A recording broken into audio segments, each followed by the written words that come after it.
Or shall we start?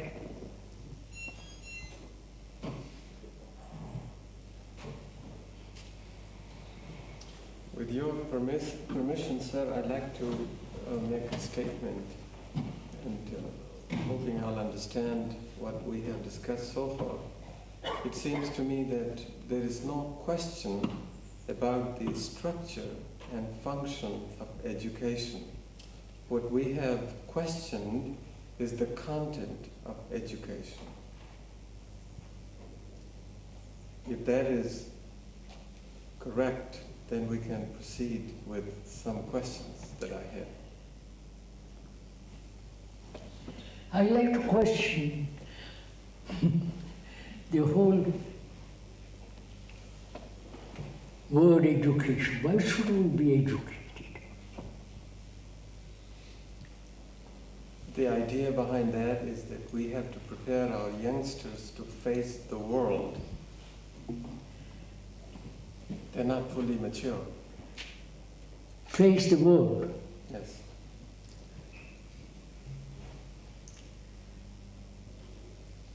Does that facing the world help in being educated? Apart from perhaps even that is in question now, whether it is you can get a proper job. After all, one is educated to get a job, to have a profession, a career, a skill. I like to question that.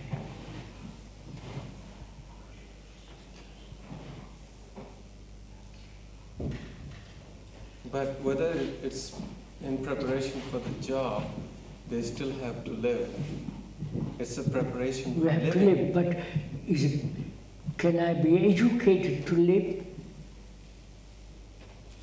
Educated properly, or whatever term you like to use, to be educated. And to me the whole thing somehow seems so utterly wrong. The word is a bit tricky, the word education. In French, for instance, we have two words. We have éducation, which is more the moral side, and we have instruction, which is all the knowledge and so on. In English, it seems to be, both meanings seem to be in the same word. That makes things a bit difficult. To be instructed about mathematics. That's right. About engineering and so on.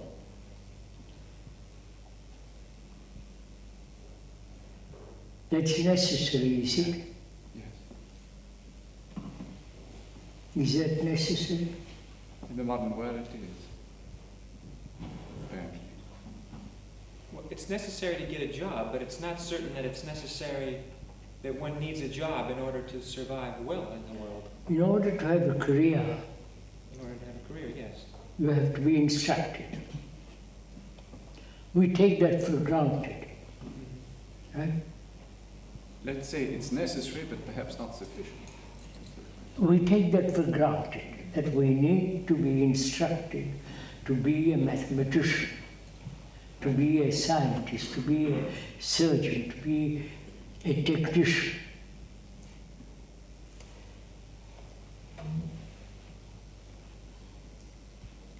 And that will help us to face life, to face the world, right? It's the basis. On that basis we move. Is that it? Are you quite sure? No, I don't think it helps us face the world. I think it provides a certain knowledge through which you might be able to get a job, but it doesn't help you face the world. Surely. After all, I need to have a career to face the world. Could we use the word function? Huh? Yes. Function. Yes, I need to have, call it a function. I need to have a function to have a career. Right?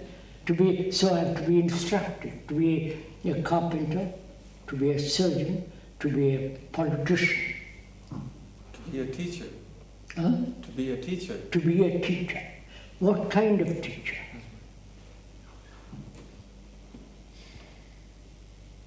Who instructs me to become an engineer? Another engineer. Huh? It will be another engineer. Yes, another one of them already existing in the world. And you train me to become an engineer.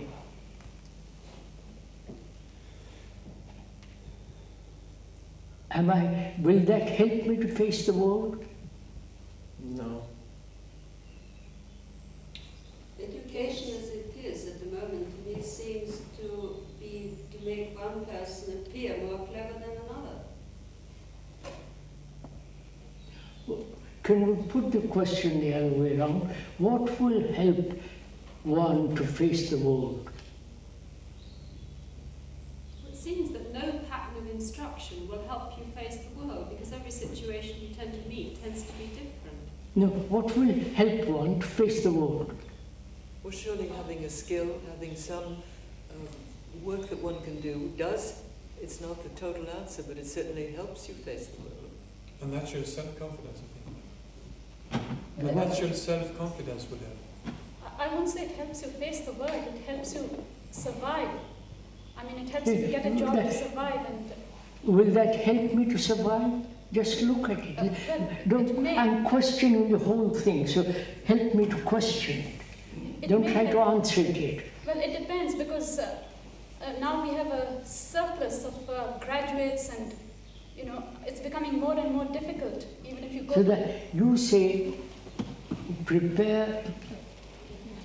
education is to prepare or instruct one to prepare to survive. Is that it?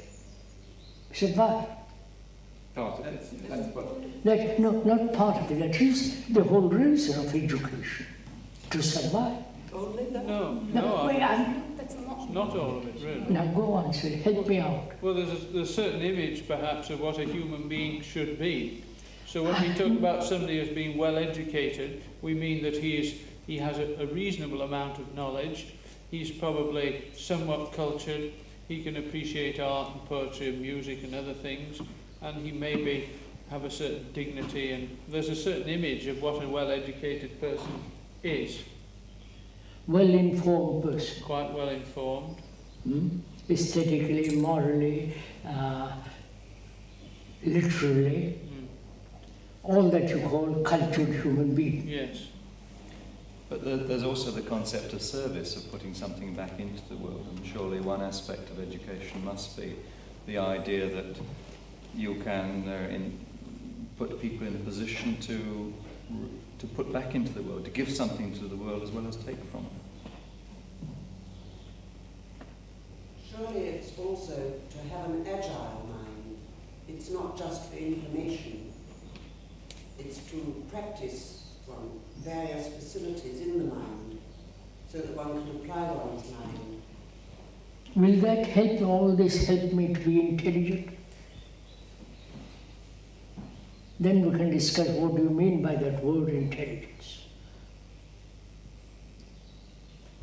If you can cultivate that intelligence in me as a student, suppose I'm your student, you cultivate that intelligence.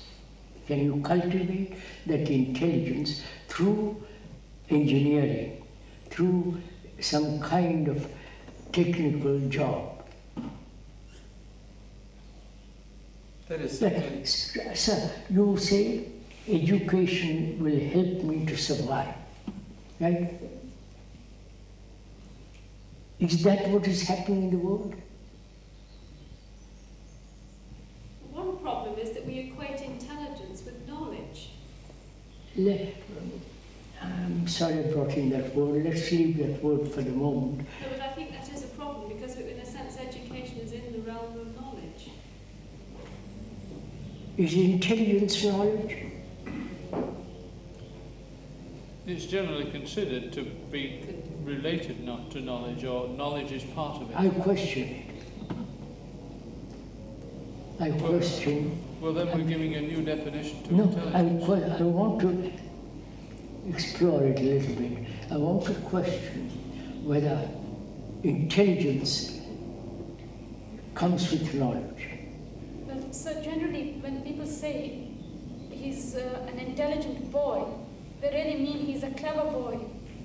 He's top of his class. I mean, that's the general I don't think so. definition. I don't think so. I think that But intelligence. I mean, in the traditional school, they say he's a very intelligent boy. But generally, they mean, you know, he's got the top marks in mathematics and physics and Yes, because English. they are judging from the results of a capacity.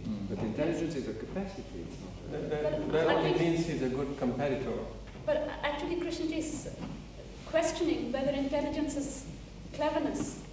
That's what Krishnji is He questioning. didn't answer it yet. It might be similar to cleverness, but intelligence seems to be some sort of innate skill that many people would say that you are born with, and if you don't possess it when you're born, you probably never will. So the computer is very intelligent. Not sure. But it's very ignorant at the same time. It's a machine. Well, Wait it's a a minute, machine let's look at designed. it, sir. Let's look at it. You program the computer as cleverly as possible. It learns through mistakes which it has made. So it's learning all the time, correcting itself, learning. Just wait, let me finish. Kindly let me finish. So that's what we are doing. I make a mistake, correct, and then learn from that mistake, and act from that what I have learned. And so I keep learning, if we at all learn in that sense. The computer can do this far better than I can. No, I don't think so. He will tell you, there is a computer expert. The computer only has the capacity to remember. It can learn, if you regard learning simply as the ability to remember mistakes, it can learn in that way. But it doesn't learn in the sense that humans learn. How do humans learn? I think humans learn by the ability to apply their experience. That's what it is doing. Only in a very limited sense. It can learn from playing chess with a chess master. After 4 mistakes, let's allow the master to win 4 times, 5th time, it beats the master, and nobody can beat it after that. Yes, but it learns because it can remember that making a mistake leads But to we are doing the losing the same. game. We are doing exactly the same. The problem is that much of what we call intelligent behaviour in ourselves is nothing of a kind. It's just to do with thought, and the computer can do it much better. Yeah, of course, that's what I'm saying. If there is something that can be called intelligence, it has to be sought out much more carefully than just these easy statements about what we can do intelligently. Look, that's what I want to discuss. First of all, you helped me by educating in mathematics, whatever it is, and you say that will help you to survive. And I question that. You follow me? I question, I doubt whether this kind of education that one is receiving is really helping human beings to survive. If the computer can only repeat, and if we teach our students to It is not repeating, sir. It's learning. There's no creation in computer. It is learning. It can be made to learn in the sense that Krishnji is describing. It's a question of how you set it up. Most computer systems Yes, how do you set it up? That's the key word. But don't you set it up? You first set it up. You have to create it to be able to do that, to perform that. But what... Surely the question that Krishnji is asking about survival, if we accept a world of being like, say, the traffic system, and then to go into that traffic system you need to be educated, otherwise you're liable to die because you're ignorant of it. Human beings can change the total system, yes, and in that sense So there is some education which is necessary for survival. But surely our objective of the word education here is to look beyond that limited survival to a greater. I would like to stick to my point for a while, if you don't mind. Is the present education helping us to survive? That's my point. Well, if one looks at the world today, the state it's in, it's obviously... I said, if one looks at the world today and the state that it's in, it's obviously not helping us to survive. We are not surviving. Millions are dying. But millions are surviving. I mean, is it black or white? After all, it is not the answer to survival or anything else. But surely it is necessary to some degree that we haven't established. Surely intelligence or survival is not furthered by ignorance, is it? Are the educated people surviving? Well, Krishnaji, it depends on what you mean by surviving. I don't know. That's what she used, the word survive. Clearly, one use of that word. I mean, if we don't learn to walk and to talk, we probably will wither in this life. I mean, in a sense, that we need to just live. On the other hand, you could say that the life we do live is no life at all. In which case, you would say that perhaps we're not surviving; we're just kind of existing. But we seem to be using the word surviving in two different ways. But I'm just using it in a very simple way when I say that it's education. The present education is educating people to survive in the sense that the object is that you finish your degree or whatever, and then you get a job which gives you your food, clothing, and shelter. Now, I'm not saying that that's enough. That's not enough. Food, clothing, and shelter is not enough. It may give you food, clothing, and shelter because we found that there's so much unemployment that even after you do get a degree, you may still be unemployed. In a country like India, you might have a PhD and you might look for a job for 3 or 4 years and still not get it. Would you be better off without the degree, without the education? Would you then be better off? Well, it's difficult to say. I mean, it's difficult to say. Is it difficult to say? It is a point that our culture is producing food, shelter, etc. in such a way that it is also producing destruction, i.e., our businesses and agriculture is kind of leading to war in a way, so we educate to survive in our culture, but our culture is leading to a kind of death, war, suicide. Sorry, I don't think we are getting educated at all, because I can see, being a teacher at the university, that we just give knowledge, and I myself and the students do not know how to deal with daily life. So that's the problem, I think. We are not getting educated in the sense of how to deal with daily problems, with anger, with fear, competition, etc. In that sense, I don't know how to deal with those problems.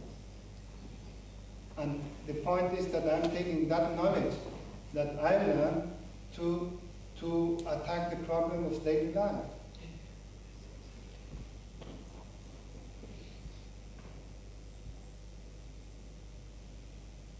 So what I'm going to do?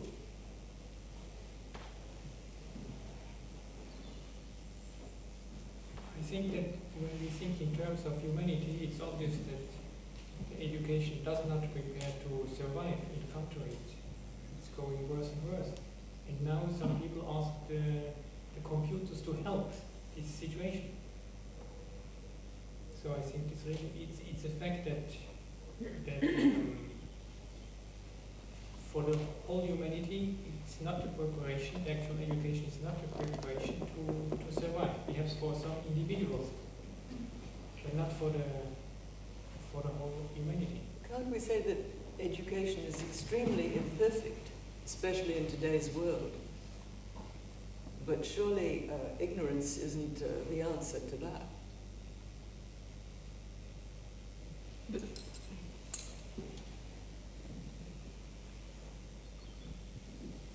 The alternative isn't ignorance necessarily, of course. There are other ways of educating people. And I suppose there are many movements in the world which seek to change the way we go about education. Perhaps seek to return to an earlier period of education. Even when if there was you're a farmer, much more holistic. you want to eat, you need to have some education to know how to grow the food. Unless you want to just live in a place where you pick the leaves. I mean, there is some basic necessity to me on a basis of needing to know in order to survive, to provide for living, to provide for care for children, to clothe them. Yes, but the point surely is that there are skills which are relatively easily taught, and because they're easily taught, there tends to be an emphasis on teaching skills in education. Well, we're not talking understandings which are necessarily by about much our less current easy. education. Surely we're talking about the basic necessity of survival.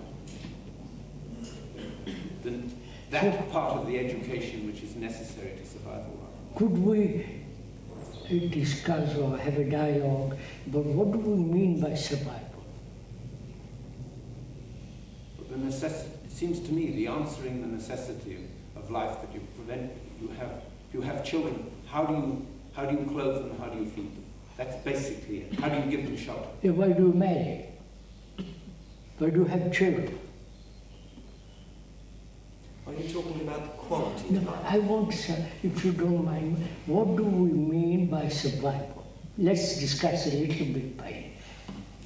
Yes, we've Continuance of the race. You've talked about physical survival, about simply adapting towards our environment and using our skills to help us adapt. But this is not the only form of survival. There is psychological survival. It is being able to survive mentally within the pressures Psychological of our survival society. means nothing if there is no physical survival. Yes, of course. Well, I accept that, but I think So both let's are deal with the necessarily first essential. thing first and get that right. But that's very simple. It's the psychological survival that seems to be much more difficult. So there are millions of people who are not educated, who haven't been to any school, who don't know how to write or read, but they survive. Right? There are those people who are highly educated in the modern sense of the word, and they also survive but under great difficulties. Unemployment, and so on and so on. So what do you mean by survival?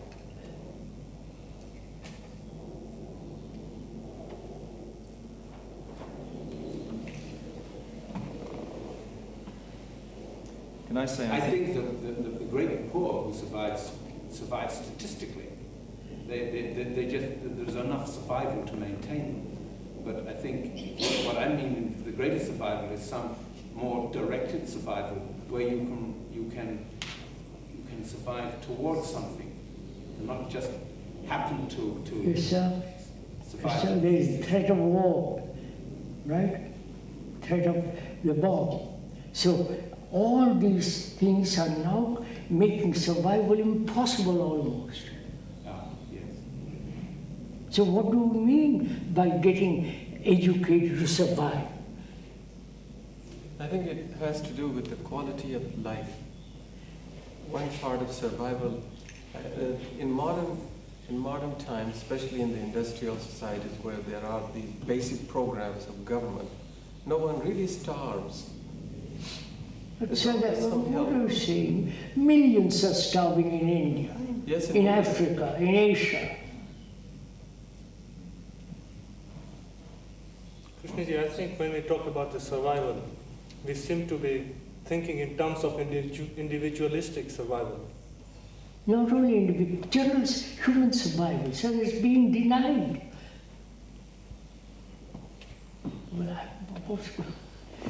I personally don't see what is wrong with education now, but the trouble seems to begin when we attach status to the education. That is what is denying the survival of the human race, so to speak. I think if we assume physical survival, and perhaps for the moment we forget about the quality of life, survival seems to be the ability to remain sane. Wait a minute, sir. When you ability to remain sane, right? Are we sane? Well, within certain limits, I think, Mr. Azar. We're talking about education, we must be sane.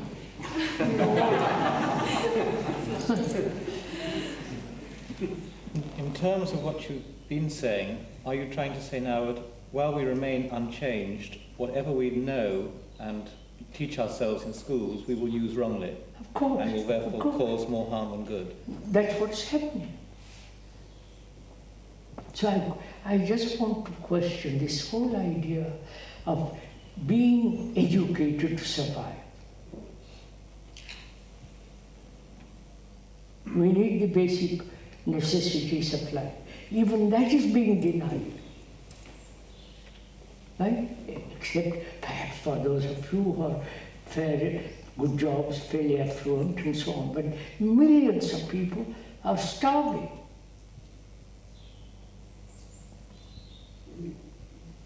Isn't the most important thing in education to live in harmony with each other? That's only a part, surely, isn't it?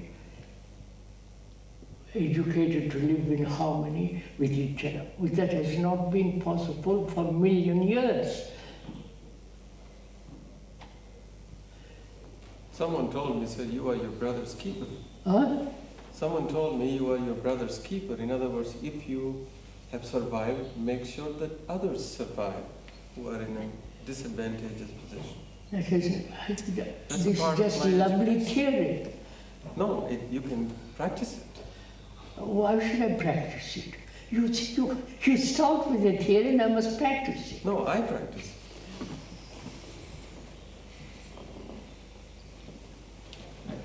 Your point is the current education and our whole concepts is leading to the fact that we will not survive.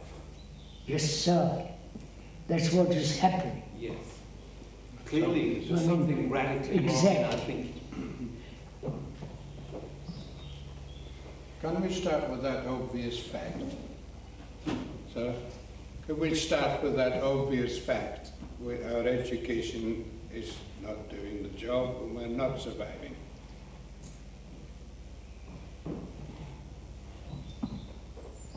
So we have acquired tremendous information and knowledge about almost everything, right?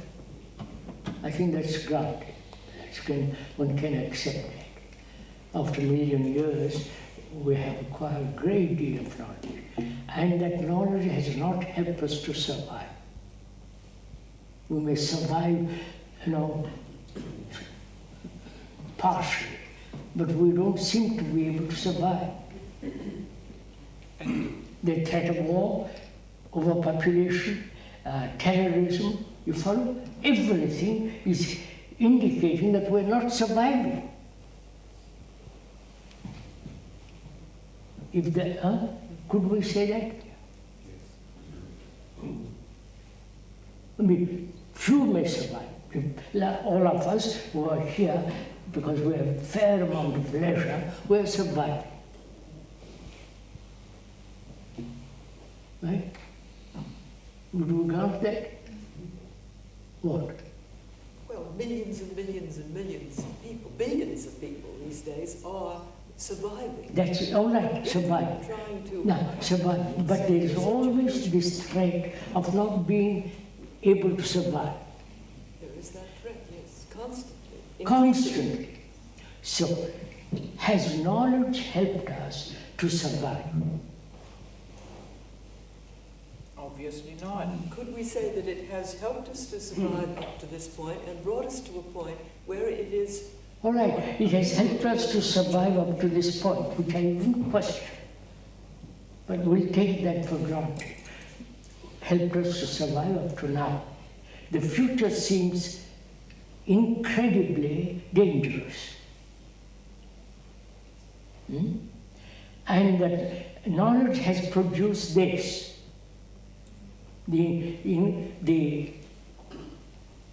Probably we may not survive. Knowledge has led us up to that. So what value has knowledge if it doesn't help us to survive? It has increased the probability very greatly of non-survival. Yes, sir. That's what I'm saying.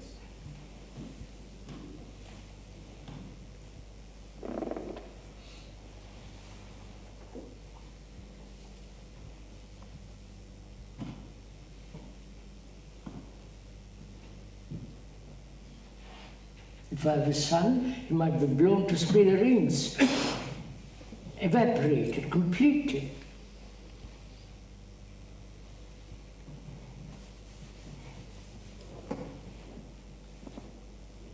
So I'd like to ask, is there a different approach to all this?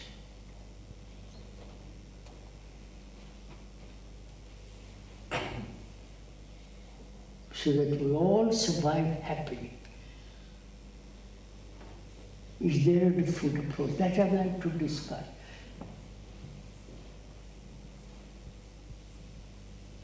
Please, would you contribute to that?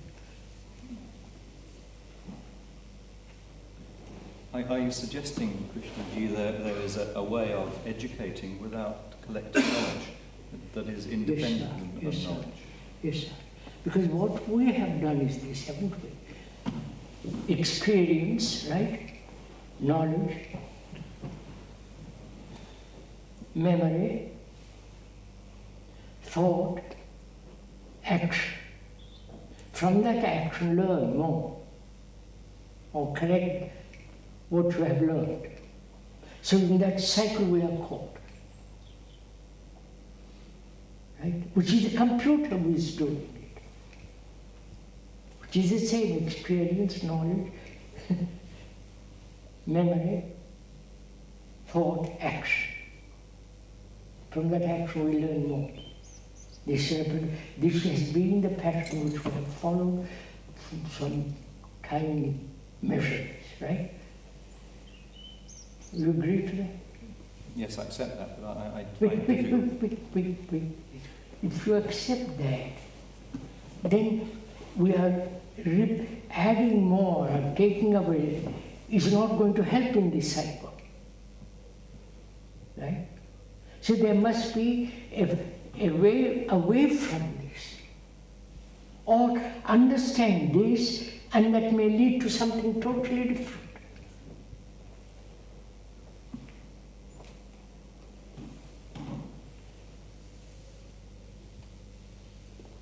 Is it possible that as the computer is taking over our function, or will be taking over our function, that we may have more time to look at that? There's very little time really. I know how to read and write. Perhaps in Italian, French and English. I personally do. And I haven't read all the books in the world. I don't want to read them. I have tremendous knowledge about electricity, or about engineering, or mathematics.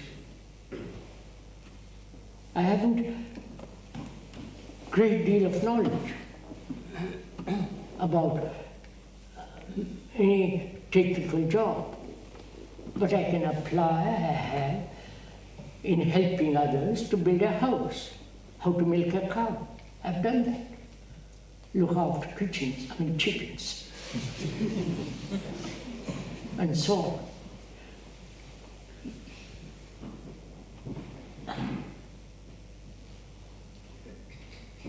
So why should I read? No, I must move to that. So, I can survive. I have survived. I've been to school and all the rest of it, and I've failed at every examination. So that at the end of 6 years, they all said, the people who were in charge said, that's enough. So they pushed me out of all colleges and left me alone. I'm not joking, this is not a matter of joke. This is what actually happened. So, I have survived for 86 years. And I say to myself, why should I have this enormous burden of so-called knowledge? So we're back again where we stopped more, we discussed yesterday. Huh? We are back again what we discussed yesterday. That thought is creating all this, and thought must somehow realize itself in action in order to to stop all this thing?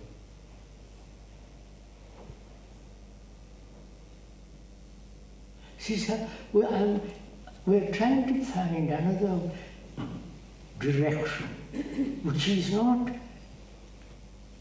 which doesn't deny knowledge at a certain level, but denies knowledge as a means of relationship, a proper relationship with other human beings. I'm questioning that, not that I mustn't have an engineering capacity. That's not my problem. If I'm fairly intelligent, I will survive somehow or another. As an engineer, as a cook, as a gardener, as something or other, I will survive. But that's not my problem. My problem is, which is the problem which is confronting all of us, I'm sure of it, is that we are using knowledge, psychological knowledge, as a means of survival, which I think is really dangerous. That's all my point.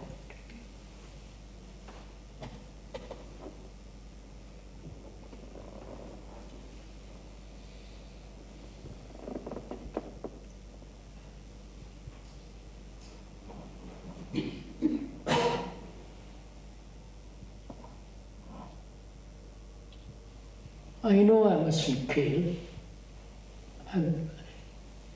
It has been taught long before Christianity, don't kill, love your neighbor. Love your neighbor as you love yourself, and so on, so on, so on. It has been said 1,000 million times, pre-Christianity. And we are still killing. And I said, what's the point of all this? Actually, I'm not meeting me.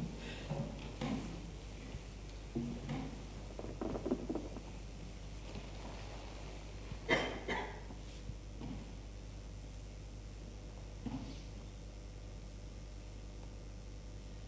think we are totally baffled. What's that? I think we are totally baffled at seeing another direction.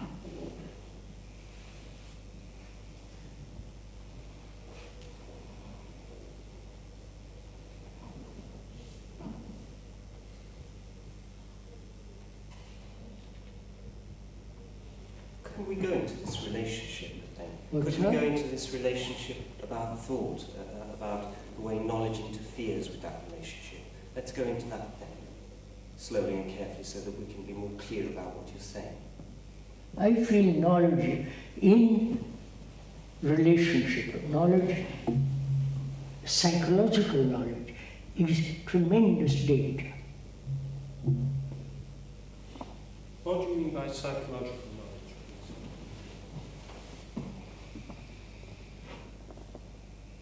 Knowledge of knowing oneself. Just me. Just me, don't jump on me. You all look like that at me. So, to knowledge based on memory, and memory in relationship, which is knowledge. The image I have created about my wife and my husband, that's knowledge. The image I have created as psychologically as a Hindu, that's a danger. Because it separates me from the Christian who thinks he's better, and so on. It's the same problem, no? Psychological knowledge bringing sorrow, pain. That's what I mean by psychological knowledge. I see. You're distinguishing this from technical knowledge. Huh? You think the danger is psychological knowledge. The technical knowledge itself is not. No. Just a minute. Technical knowledge I've acquired by study, by etc. I've acquired. Perhaps I'm moving with the same mentality into the psychological world, where I have to learn, where I have to be educated,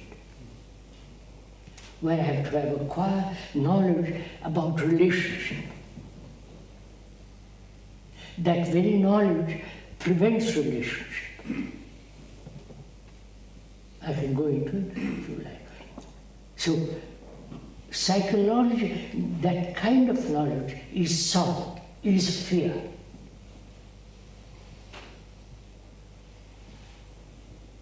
Which is destructive.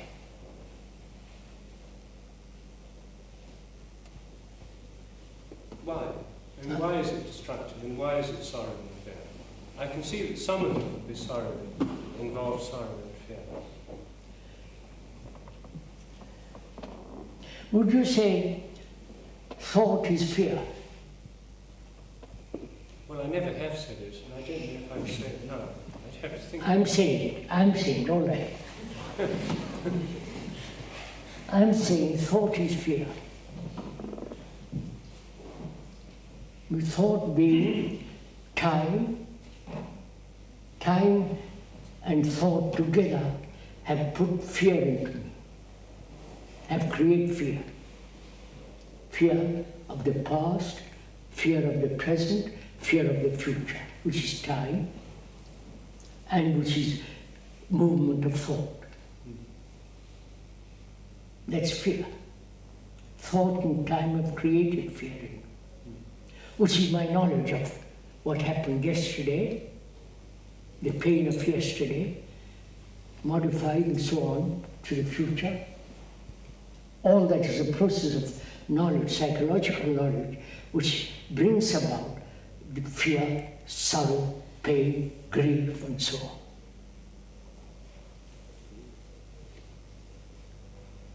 On one side, you cultivate knowledge, technological knowledge. On the other side, also you are cultivating knowledge. So we are always living in this field of knowledge. And knowledge can never be complete. That you will agree too. So I am always living in partly in darkness, partly in light, which is called knowledge. The other darkness, which is called ignorance. So there is this constant struggle going on.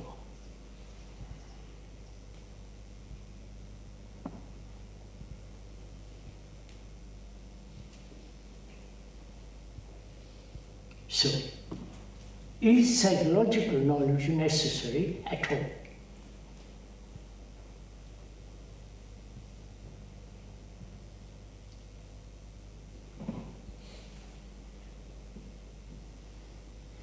So do you think that's a jump? What's that? Do you think that's a jump then? Because I'm not clear why knowledge should interfere. I'm not sure why the knowledge that we use in education, conclusions, all that, should interfere into the... Look, sir.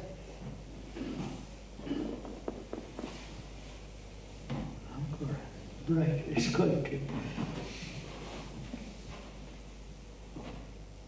I have a job now. As a carpenter, plumber, as a surgeon. And there are better surgeons, better carpenters, better plumbers than me. So I'm always frightened. Right? I'm always jealous, competitive, because I want to be better than that person who's a better carpenter. And I might lose my job, become unemployed.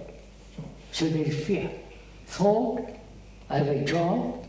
Thought projects the idea I might not have it, and I might lose my job. And thought says you must be better than that carpenter. So there is this competition, the fact I might lose the job. All that is fear, created by thought, because I might not have that job. It's simple enough.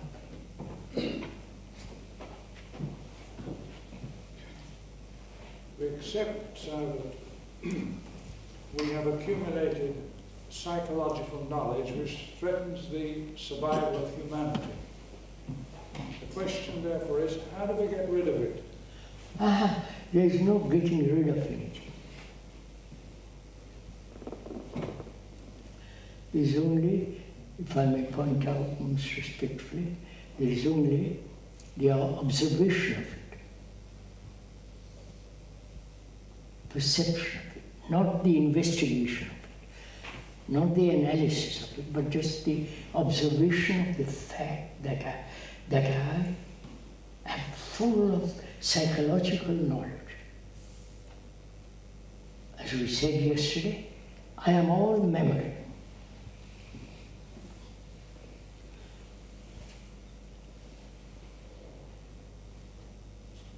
Either it's a fact or some illusion which the speaker is stating. If it is a fact, then I can't change it. I, who am total memory, can't change the fact that I am memory. I don't know if you understand what I'm saying. You mean, sir, that in relationship there is no experience? There is no experience in relationship. We usually think that we get experience in relationship. Exchange. Experience. Experience. Experience. We accumulate experience. And you seem to say that in relationship there is no experience, only in technological field.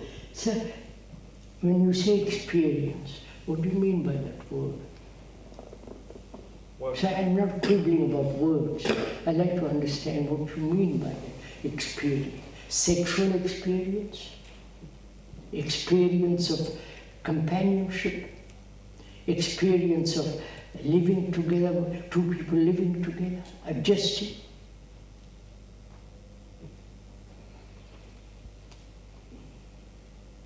Possessing each other, having in that possession pleasure, is that all that you call living, which you would say experience, is it?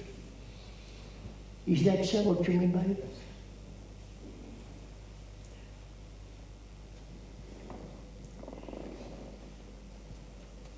Why do we need experience? Please, this is a serious question, don't brush it off. Why do we need experience? In the psychological realm you're asking about? No, yes, even physical experience. What do you mean by it? Why do we need experience? So, I'd like to go into this a little bit if I may. May I? Well, not to put ourselves in danger. Huh? Not to put ourselves in danger.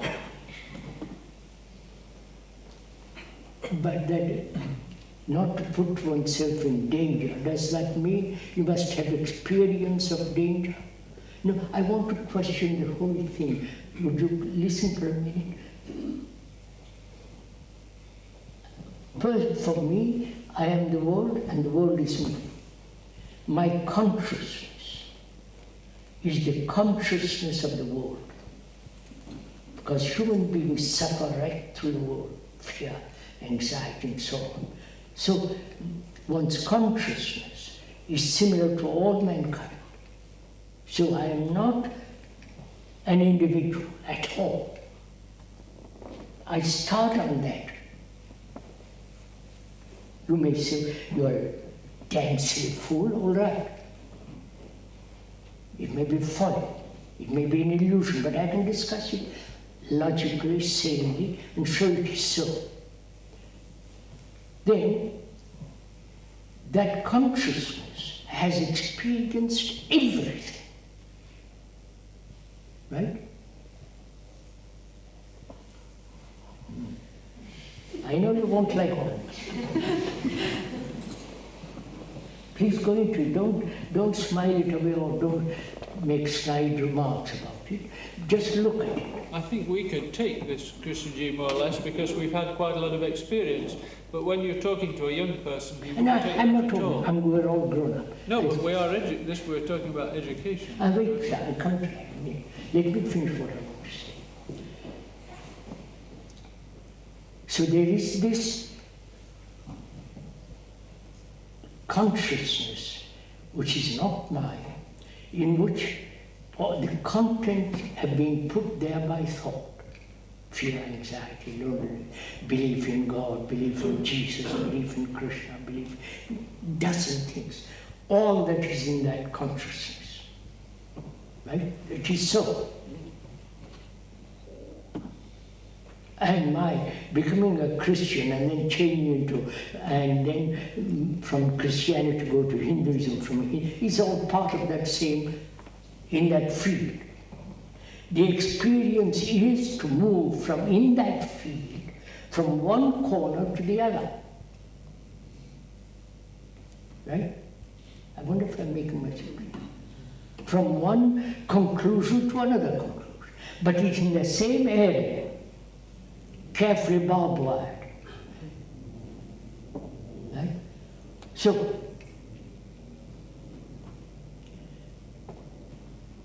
any experience is already there.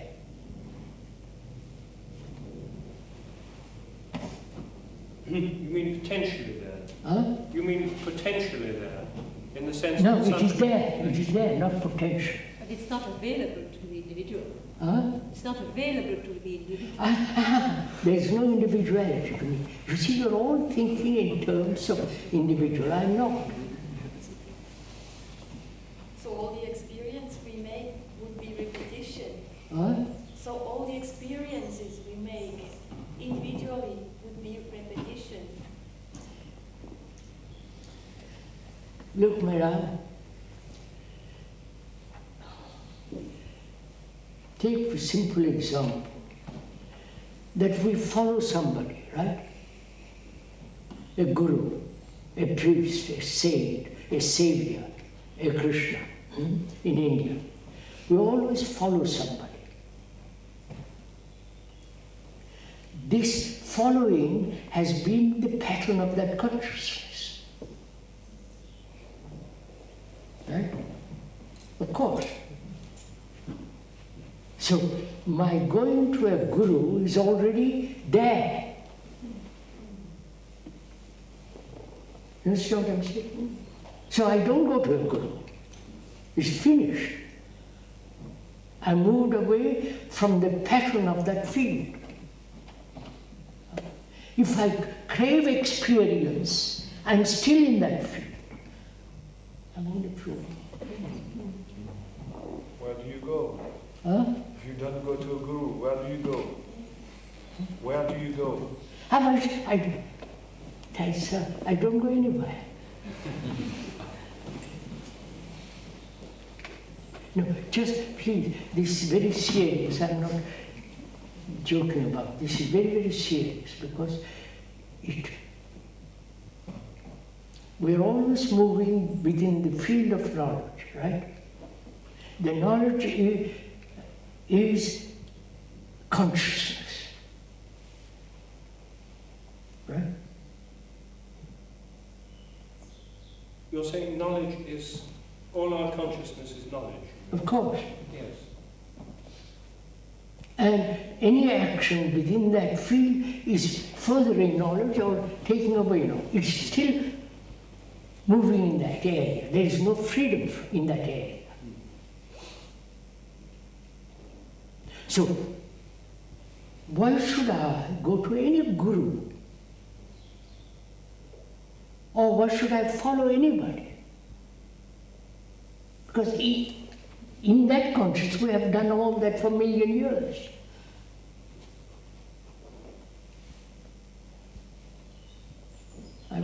You're also saying, why should we accumulate any knowledge in order to get out of that field? Or Exactly. why should we... Exactly. You've stated it. You've stated it. Stick to it. Stick to it.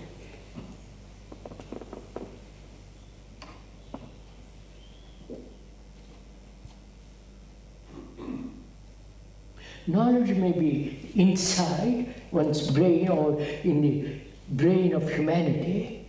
It's not my brain, this. It's a brain of evolved through time, through experience, through knowledge, through memory, through action and so on. It's the brain of humanity. It's not my brain.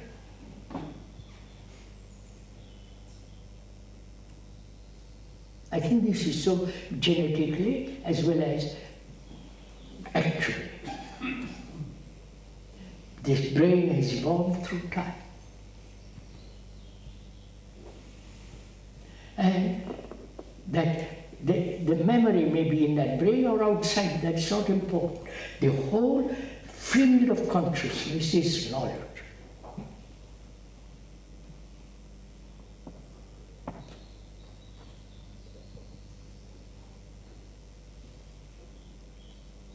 And as long as thought is moving, it must be in that field. Because thought is knowledge.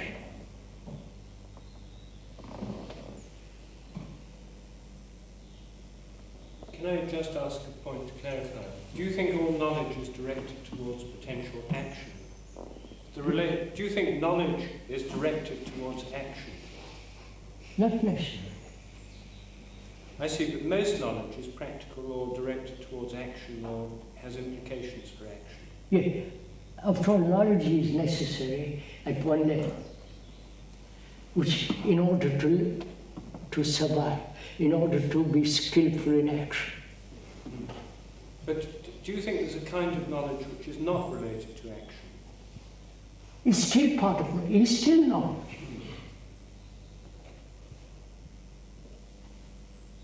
Even if I follow intellectually what you are saying, I don't see it. Why don't I see it? I mean, is it that I lack intensity, I lack energy to see it, or what is it? Or we are so ridden by habit. You see? And I think we all think in terms of individual. Yeah, that's what prevents. Yes, sir.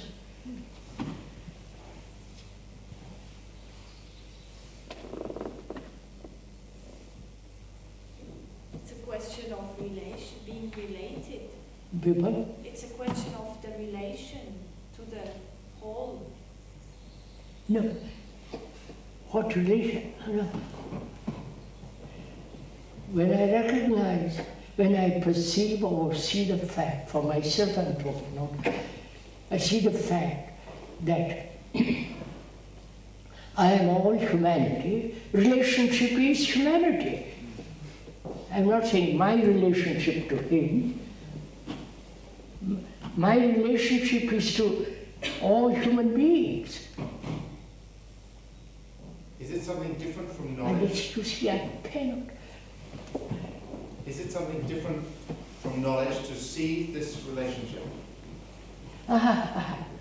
Is that not knowledge, or is it something completely different?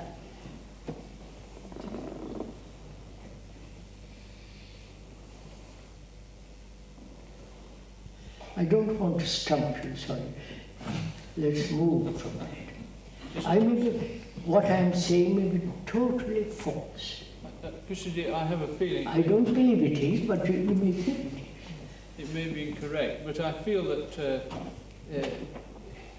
as this point was raised, that there's a feeling that there's some kind of pure knowledge, you know, not knowledge related to action or skill or there's some kind of...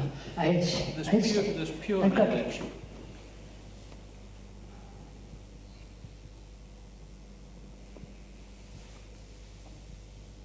What do you mean by that? Is awareness knowledge? Huh? Awareness. Is it kind of Awareness, yeah. But there are lots of different words like insight and understanding, which we might regard as a form of knowledge, but probably not. Attention has no knowledge. You attend. I would want to do something different. Is there you, Dr. Shiv, asking, and you're asking, is there pure knowledge, right? Of knowledge of what? Well, maybe even of the nature of things, or I'm not sure, but I'm trying to look at the difficulty that we're having going beyond this point of knowledge. And I wonder if one of the difficulties is not some notion of pure knowledge. The idea of pure knowledge has been around for a long time.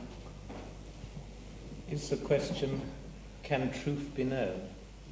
That's related, yes. Huh? Is that what you're asking? I think that's related to it, yes. Can truth be known? Is that what you're asking? I think so.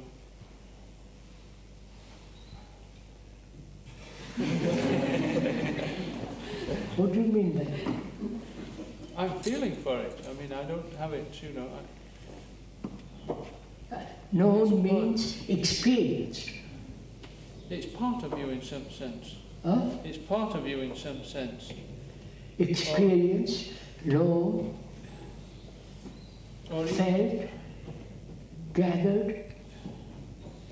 Or even disclosed, even revealed. Disclosed.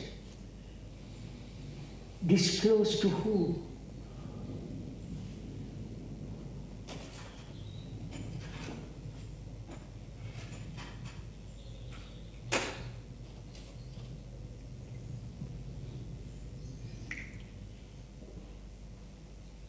First of all, sir, in the problem of experience, there are several factors.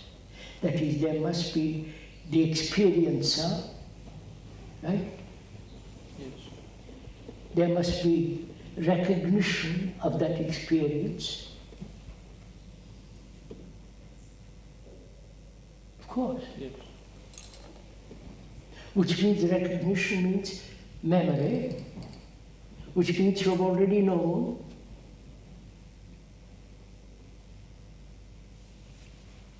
Right? Well, are you objecting to any of this? Christian, are you pointing out that perception breaks the pattern and the perception is nothing to do with it? Yes, sir, I may say, but it may not be broken down. Yes. Look, sir,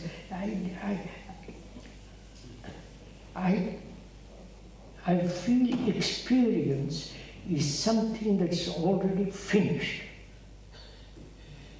Over, it's gone. And we are wanting experience of truth. That's the real thing, right? Right? And it cannot be experienced. Because then there must be experience, there must be recognition that is the truth, there must be the fact that is unchanged. You follow all kinds of things all about. You are bringing to truth something which you have accumulated through thought. And somebody is saying, truth has no path.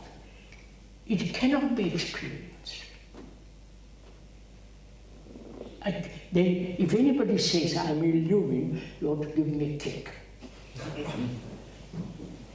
It's nonsense. I mean, there is no experience to experience illumination. So you're also saying, are you not, that there's no experiencing of anything new? No, of course. What you are experiencing is experience the whole, in a different form, in different style, in different mode, in different pattern. Sir, you also seem to be implying, because the consciousness of mankind is immersed in knowledge, that this truth has nothing to do with the consciousness of mankind.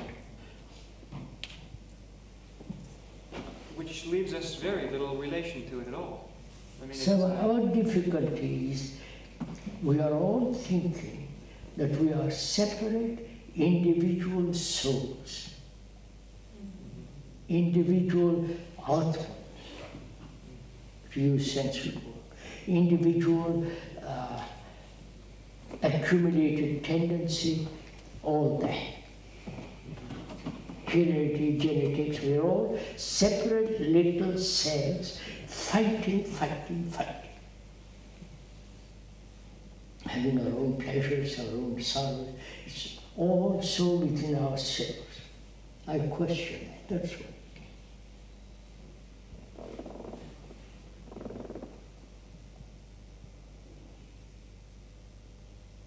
So the real problem is, if I can go a little further, is it possible to be free from knowledge? And why should one be free from knowledge? There are two problems, right? Are you interested to? By being free from by being free from knowledge, do you mean keeping knowledge in its proper place without it intruding? Or is it Perhaps beyond it that? may mean both. Both. May will inquire into it. Because I may be a first-class engineer.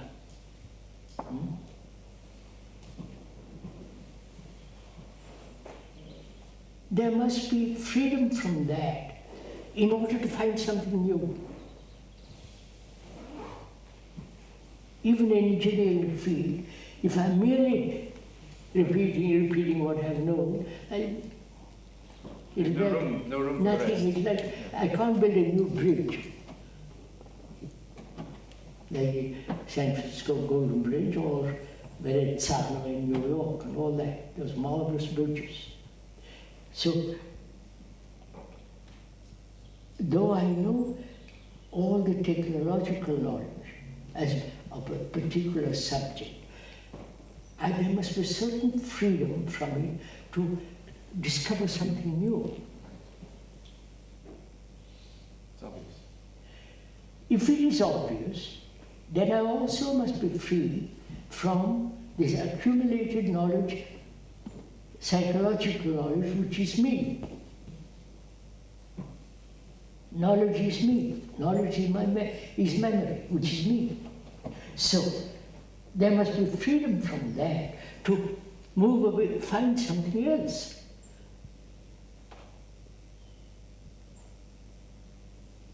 It seems that this psychological knowledge is a total hindrance to the care in which we carry out our jobs. I don't quite follow. The accumulated psychological knowledge seems to be a total hindrance in the care in which we work at our jobs or carry them out. Yes, but you see, either we do it or it becomes one of these terrible theories. It's so useless to have theories about all these matters. Sir, you're saying we must be free of the consciousness of mankind. Is that correct? Not we must be free, we. Or there must be freedom. Yes.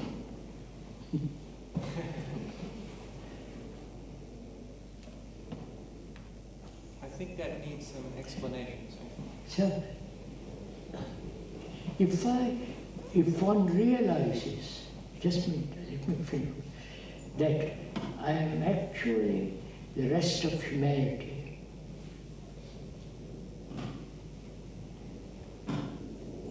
which means I've experienced everything on earth. My consciousness, which is the consciousness of humanity, has experienced every guru, every experience, every so-called, it's all within there. And when I say I must have more, I'm still, I don't know if you follow this. It's very difficult. Huh? It's very difficult. Well, sir, I think that one can understand that to a certain extent, but then to say that there must be freedom from that entire consciousness and the experience that's gathered through the millennia, that's very difficult to grasp. Oh, no. So, just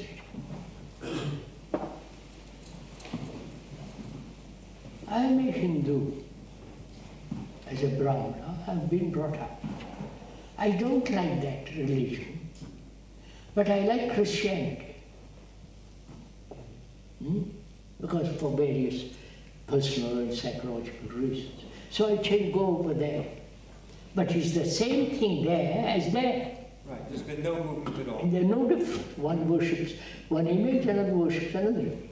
There's no difference at all. Right. So that realization that there is no difference frees me from both.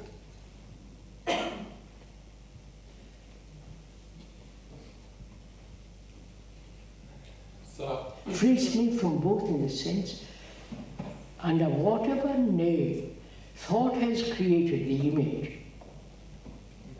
and thought is not sacred, therefore the images are not sacred. Full stop. What? Is that, sir, So, outside of the consciousness of my mankind? mind is seeking something sacred, suppose.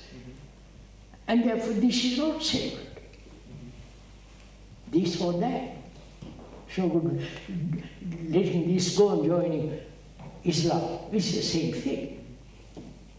So one person, having an insight into one makes you free from all other contagious religions. Sorry. And is that a movement outside of the consciousness Oh yes, of that's, mankind? you see, of course it is. But within the field of that particular thing we're looking at. Or is it? It's difficult, you see, because it is an insight of a kind. We're saying It's an insight of a kind. Of a kind. Of a kind. Right. It's not totally It's insight. not totally insight. It's a partial insight. So now I move to another level, which is nationalism. Right? Partial insight is to see the nature of why nationalism exists for security and so on, how it divides people, how one of the causes is war. So, out, finished. Now, you would not be suggesting, though, sir, that we have a lot of small insights. Of course not. I'm just showing how partial insight works, which is taking one by one and going into it and looking at it carefully, and so getting a partial, half lopsided view of it. Partially is lopsided. I won't go through all this. Is there an insight into something which wipes out the whole thing? Right, the whole thing steps outside the entire consciousness. You may put it differently. Can you have an insight into the whole nature of consciousness of humanity, which is yourself?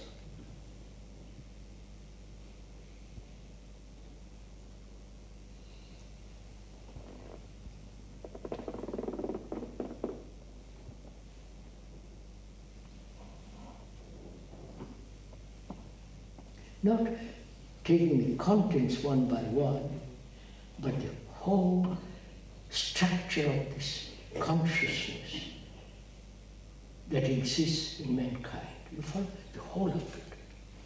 Of course one can. Can we look at that minutely, sir? Can we look at, for instance, what one begins to look at in order to have that insight into the whole consciousness of mankind? First of all, if I may point out, I may be wrong, subject to correction. I don't think I'm subject to correction, but I'm saying this politely. First, the division between the observer and the observed must come to an end.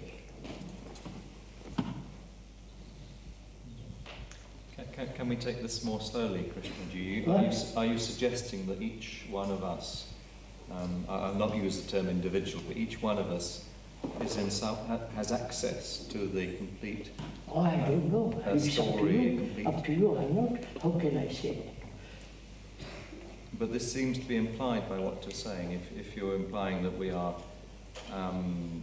part of a totality of humanity. No, I don't say that. So I'm saying, so far I've been educated, conditioned by religion, by society, by my parents, and so on, that I am an individual. My soul, my Atman, my characteristic is entirely individual. And salvation lies through the individual soul searching God, or etc., and sitting on the right-hand side of God. We are conditioned to that so tremendously. Right? That's a fact. We are so heavily conditioned. Someone comes along and says, look, that may not be true. Right? It may be totally false. And you might brush him off because you don't want to listen to it. But if you listen to it, he explains why very carefully. And you begin to see that what he said may be true. Maybe. But the condition is so strong, the habit is so heavily anchored, that you refuse to go the entire distance of what he's talking about. Are we doing that now? Are we saying, my habit, my condition prevents me from seeing whether what you are saying is false or true? I think that's the situation I find myself in. I can understand. Yes, therefore, one must be free from the anchor before you can find out what is true or what is false. You can't be anchored and say, let me look. Because the length of the anchor may be very, very short. It is always short. I don't know. Whatever the length you may have, a mile, but it's still short. So as long as you have an anchorage, you cannot examine what is true and what is false. So one has to find out if you can let go, pull up the anchor and move. Which means self-knowledge has no place. Self-knowledge is there for you to look. The story is there.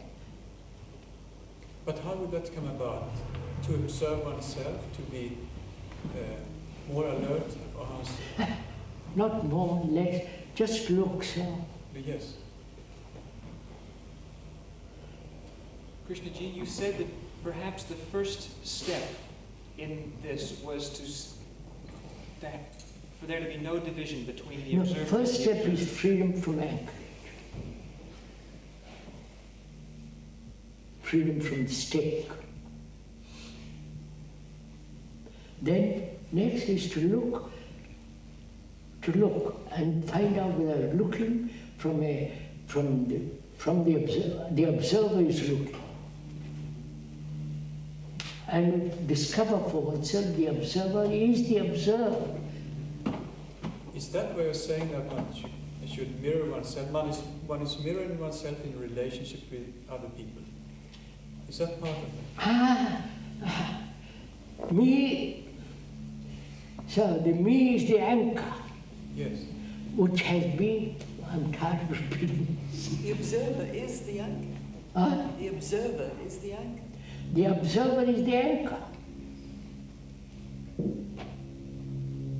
Is the past. But what is the difficulty in this? Seems part of the difficulty seems to be, well, with me anyway, that as soon as we start talking about this, I'm already thinking, I'm already wanting to know I don't think it want seems to be with a lot of lady, us. I said I don't want to know. I just want to see what is happening. Yes, but that seems to be the problem, because one's already moving, you see. There's no problem. I just want to see how that camera works. I can't say, well, it must work this way, that way, but I don't know how it works, so I look. So there's no longer any question of moments of insight which then vanish, because you're just looking, and it's going to moments which vanish. First I said, look,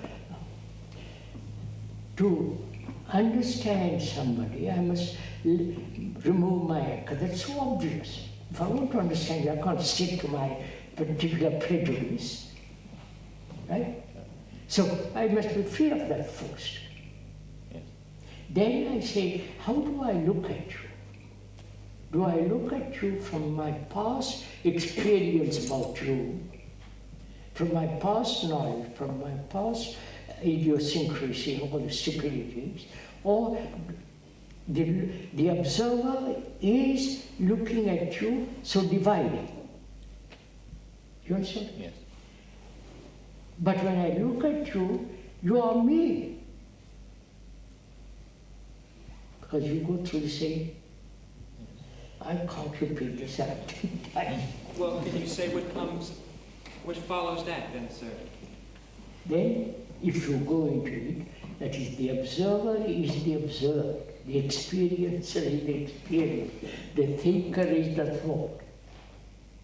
There is no division between the thinker and the thought, between the experiencer and the experience, between the observer and the observed, psychologically, I'm talking, not observing a tree.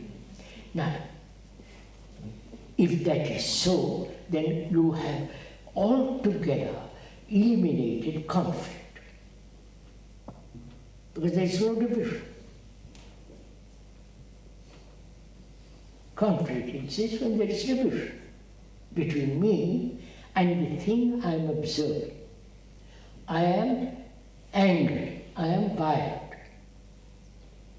But my tradition, my conditions say I must not be violent. So I have divided immediately. There is division. And so in that division there is conflict.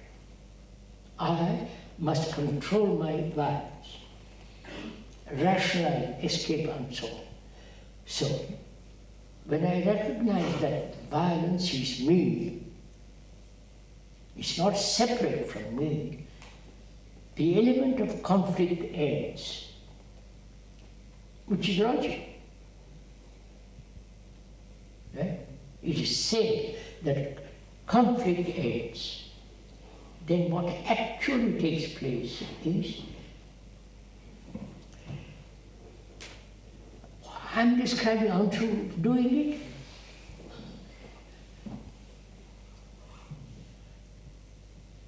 Aren't you doing it, Scott? That you are violent. You are not, violence is not separate. The word violence may be separating, right? So forget the word, the feeling of violence.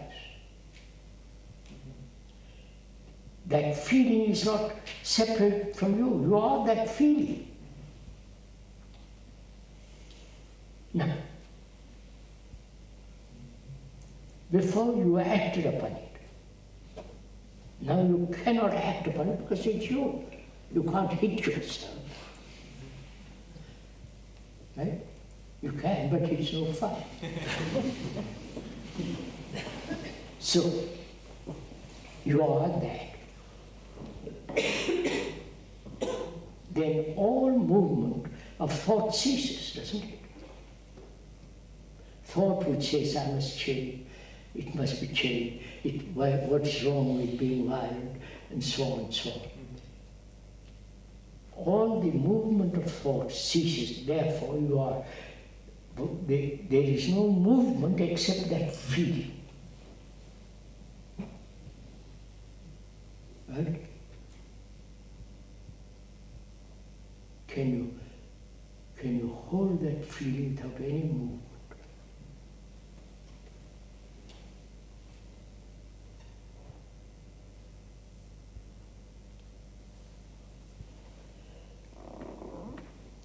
then if you hold it, really, really be with it, not be with it, let it be, then the thing has no meaning, it's gone. As long as you're fighting, it has a meaning. As long as you resist it, control it, you're giving vitality to it. If you say, let's say, I'm brown, all right, you're brown. Get on with it. It's finished. It has no longer significance. So, let's have a matter. So we're really talking about human consciousness as being singular. That's really important.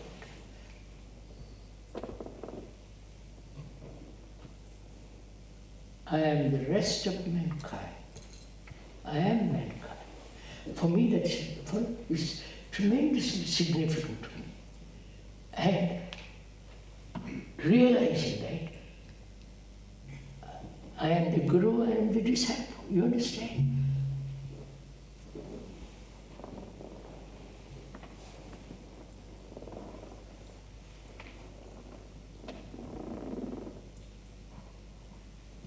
As a true teacher, sir, what you have done, Huh? as a true teacher, what you really have done with us, you have really came on our boat and you have said, pull that anchor up. Is that what we should be doing in the schools? I haven't done it, sir. Don't fool yourself. But it's a good feeling. Nobody can do it. But once Can talk about it. For the time being, say, I bet you I've got it, but it's there. Yes, it's there. But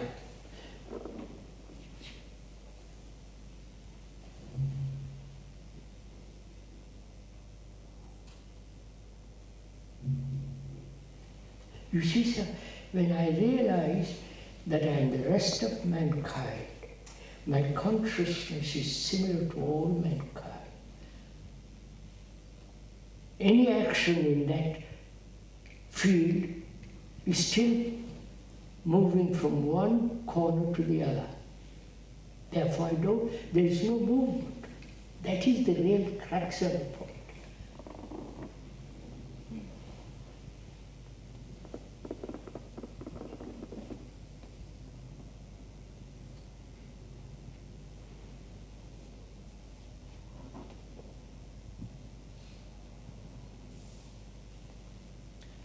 You seem to be saying earlier, Krishnaji, that there must be movement.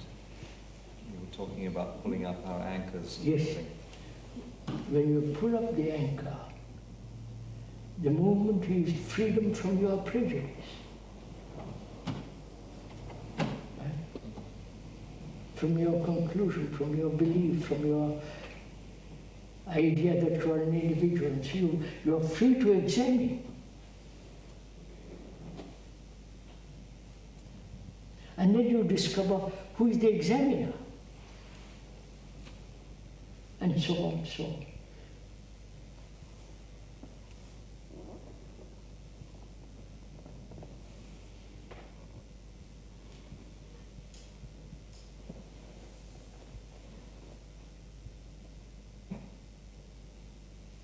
Can I just ask to get this clear?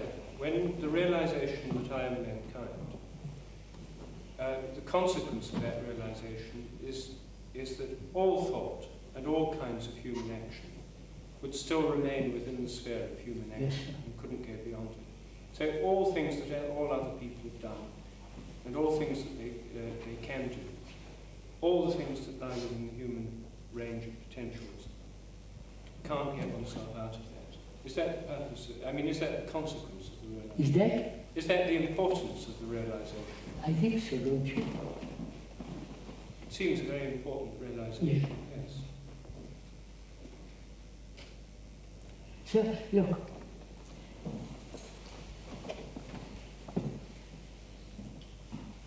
Is there a state of mind which is absolutely immovable? Not immovable in the sense of prejudice, hold on to prejudice. I don't mean that. But in this consciousness, everything is moving. Thought is constantly moving. From this corner to that corner to that corner, being occupied. Now, therefore, that is a movement in time. Now, is there a non-movement of this which has a totally different kind of movement? This movement has a cause. I don't know if I'm making myself clear. This movement has a cause effect, and then from that effect, the very effect becomes the cause, and so on. Right? Now, there is a movement which has no cause.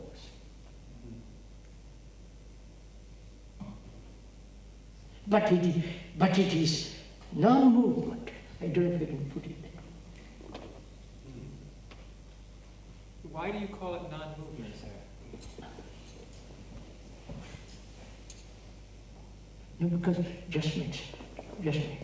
I only know, let's go back. I only know this movement. Moving from one side to another, from one corner to another, from one object to another. Right? Within this area of human consciousness. That consciousness may be wide or very narrow, but it is still human consciousness. That consciousness is me, you. Now, I only know that movement, which is movement of time and so on. Now I'm asking, is there a movement which is not that? So I must be free from that to find out. Like I must remove my anchor of prejudice to move. That movement of lifting the anchor and moving is still there. Now, is there an action, is there a movement which is not of time, which is not of cause, which is not an effect cause? Which means first there must be absolute immovability. Sorry.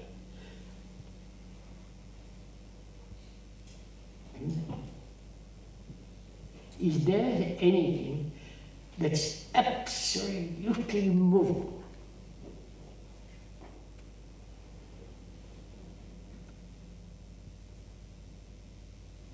If there is, that immobility has its own mobility. I wonder if I'm saying it. But in another dimension. Nothing to do with that. So look, universe has no cause and effect, it's universe, it's living. Right? No, you're talking. Am I making something clear or is all idiotic? You're saying that normally we move with thought, but you are saying that there is a movement when thought ceases, which is out of no thought at all. So, look, I mean by immobility a statement like this, that there is no path to truth. That is absolute. Therefore, it's immovable as far as I'm concerned. Right? Like time, thought is fear. That's absolute. Because you could see that. I don't know. It's not a logical immobility. It is so. Like daylight and sunrise and sunset. It's so. You can't alter it. It may raise, sun may rise at different degrees, but it is from the east and west. It's not from the west and east. That's an absolute irrevocable fact.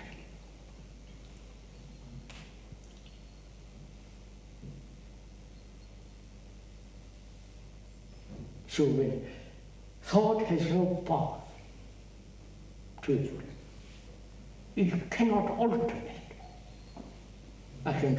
We can discuss it logically, rationally, sanely, and see it is so.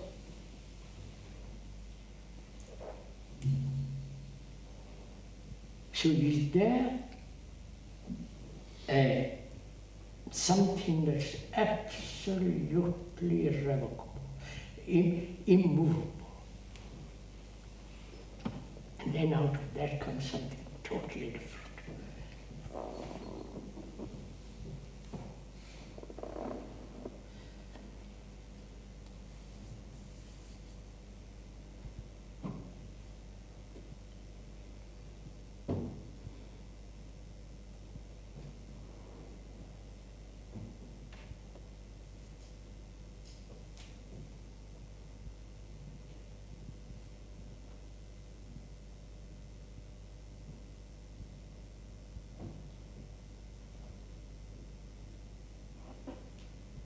Best stop, don't you?